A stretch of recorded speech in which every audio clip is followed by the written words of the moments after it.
of big, like, structural social challenges.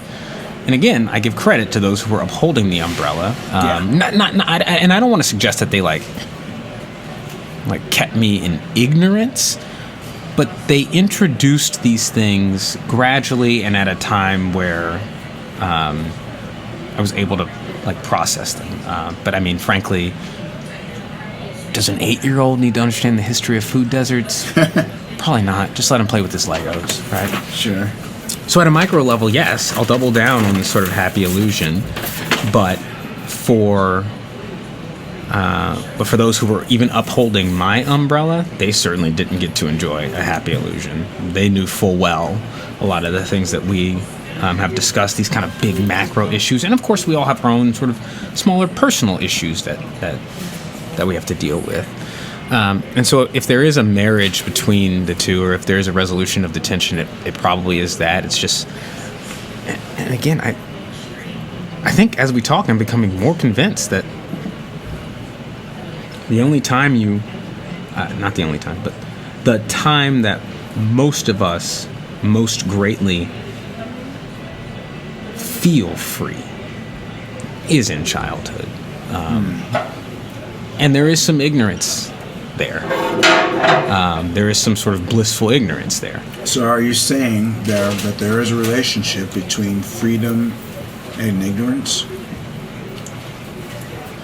Yes, there is a relationship. It is not a necessary relationship. I hope. You hope. I hope. Okay. I can, and we're talking about it, but I can show you examples where the relationship exists. Like, this person is experiencing the illusion of happiness or freedom or liberty because they are blissfully unaware of, like, you know, the storm that is occurring above their umbrella. Like, I can show you that. But I think it's much harder for me to show you, you know, this person is fully aware of the storm.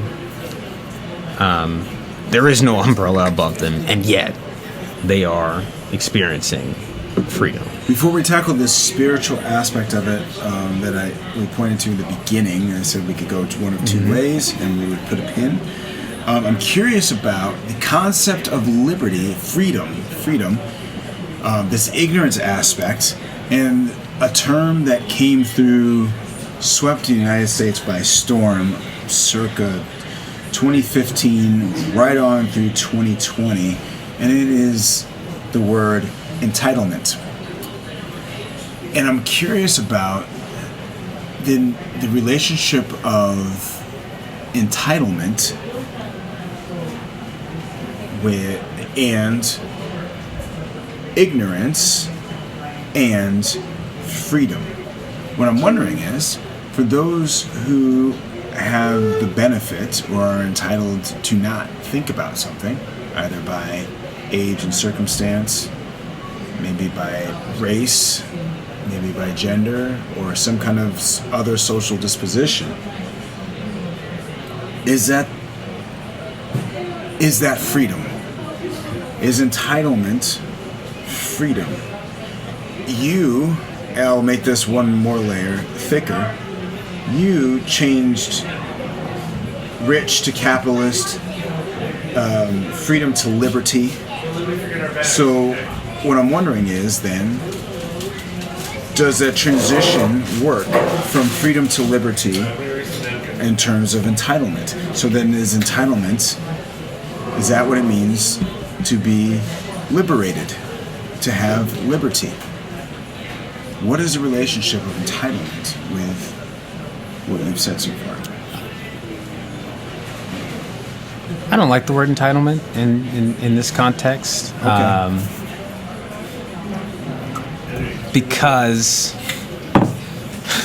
entitlement is a real word that existed before 2015, and it literally meant that someone was owed something, like that they are entitled to something. The way that we sort of began using it in this time is really to talk about, I think the word that we wanted was privilege, right? That we were talking about people who enjoyed various privileges. Sure. White privilege at the top of the list. Sure. So will you, in true form, on brand, now change the word from entitlement? Definitely going to do that. I'm definitely going to do that. I'm picking up on the pattern. I'm definitely going to do that. Yeah, don't. That was the word used, though. It was. It gives them too much credit. Like Gives who? The entitled? Yes. Thank you. The entitled. No. You're not entitled to this. You do enjoy a privilege, but like you're not entitled to this. Okay. And to your point, it did change over time to the conversation, and that's why I capped it at 2020. By like 2019, 2020, the conversation had seemed to shift to something called white privilege. Yeah. Okay. You want to talk about the relationship between the three? Ignorance, freedom / liberty, and entitlement / privilege. Man, this is good stuff, but it's really hard stuff.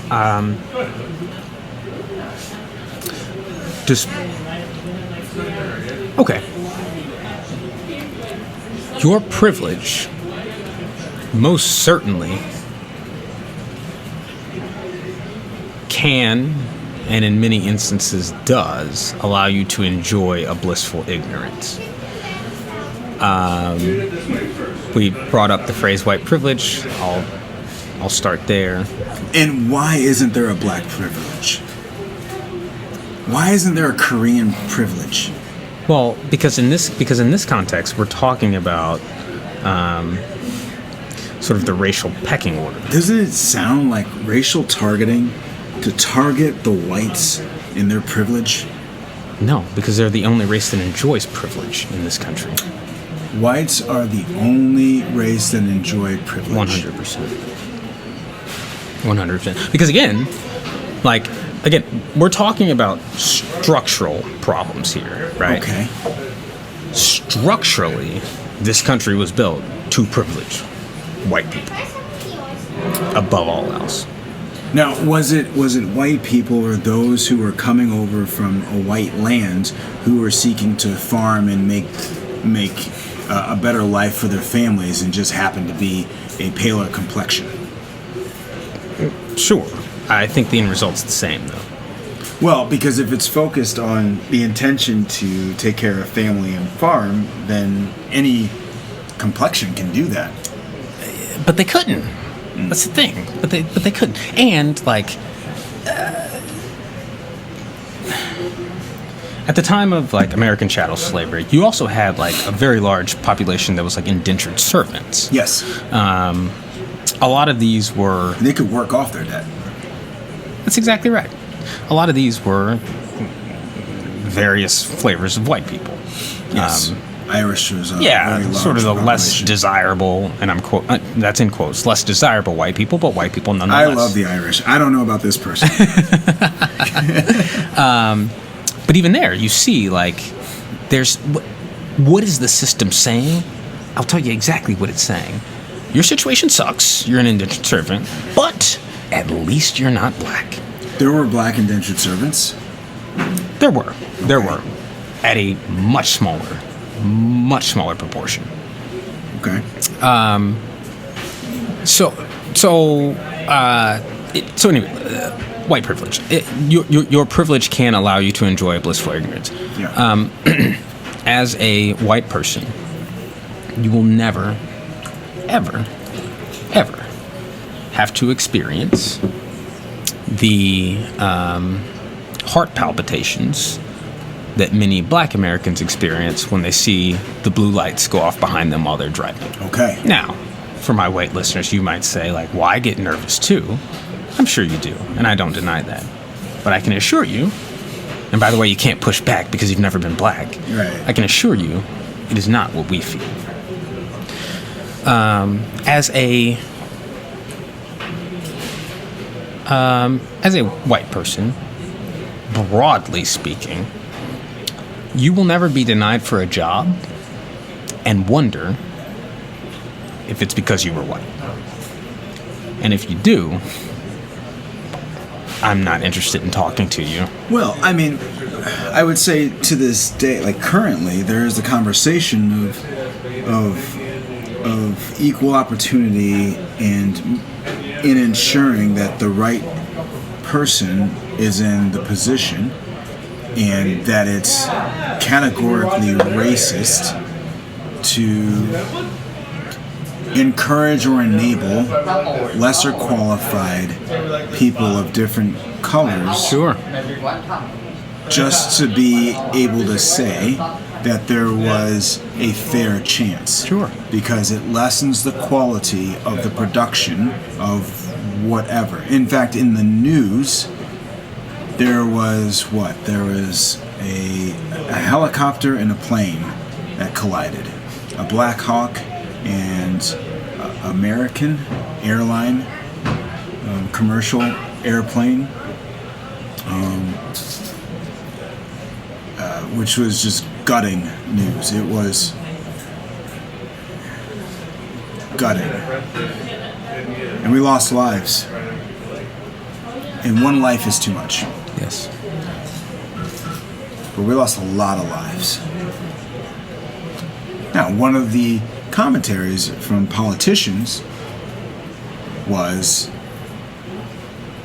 that this was, what is the term, an equal opportunity hire?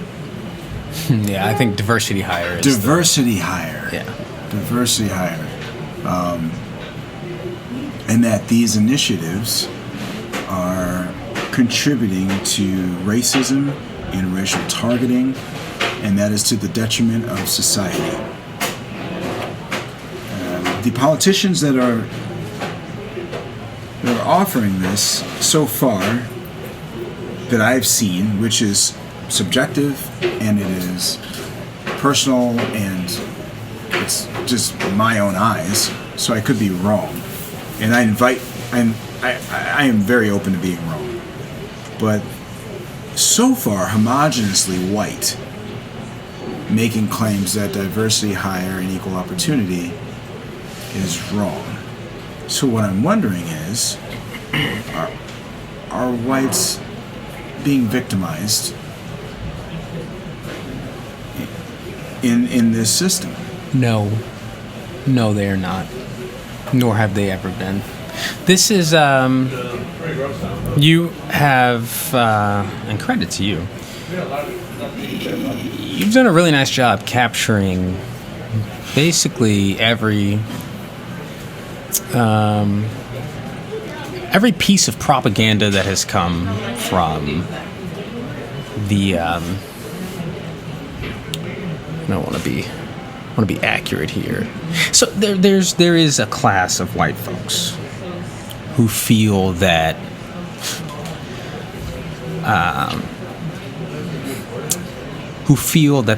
the privilege that their ancestors enjoyed is no longer being afforded to them, and they're very sad about that. And you are correct. Over the past, I'd say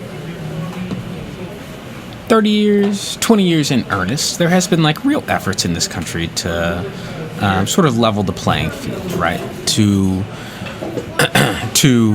move away from a lot of the discriminatory practices that used to define this country. And we have tried to make sure that there is equal opportunity for all folks.